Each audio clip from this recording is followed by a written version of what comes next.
يدبر الأمر من السماء إلى الأرض ثم يعرج إليه في يوم كان مقداره 1000 سنة مما تعدون ذلك عالم الغيب والشهادة العزيز الرحيم الذي أحسن كل شيء خلقه وبدأ الخلق الإنسان من طين ثم جعل نسله من سلالة من ماء مهين ثم سواه ونفخ فيه من روحه وجعل لكم السمع والأبصار والأفئدة قليلا ما تشكرون وقالوا أإذا ضللنا في الأرض إنا لفي خلق جديد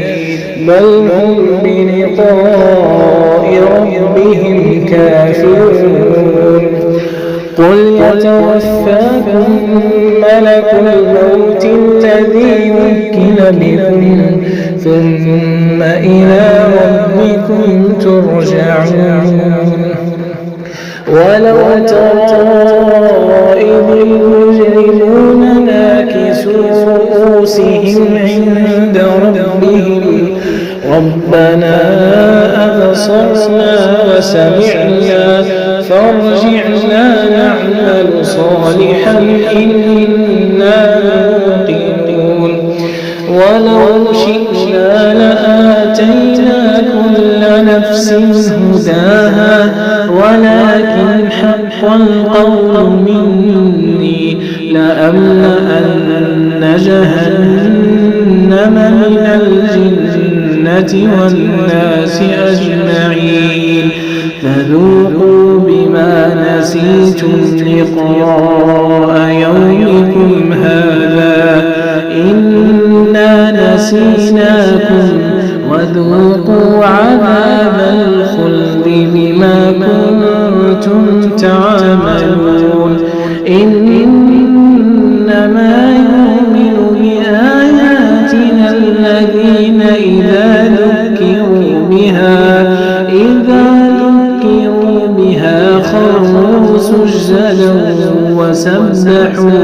وسبحوا بحمد ربهم وهم لا يستكبرون تتجافى جنوبهم عن المضاجع يدعون ربهم خوفا وطمعا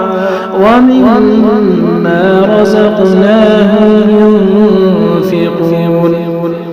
فلا تعلم نفس ما أخفي لهم من قرة أعين جزاء بما كانوا يعملون أفمن كان مؤمنا كمن كان فاسقا لا يستوون أما الذين آمنوا وعملوا الصالحات فلهم جنات المأوى نزلا بما كانوا يعملون وأما الذين فسقوا فمأواهم النار كلما أرادوا أن يخرجوا منها أعيدوا فيها وقيل لهم ذوقوا عذاب النار الذي كنتم به تكذبون ولنذيقنهم من العذاب الأدنى دون العذاب الأكبر لعلهم يرجعون ومن أظلم ممن ذكر بآيات ربه ثم أعرض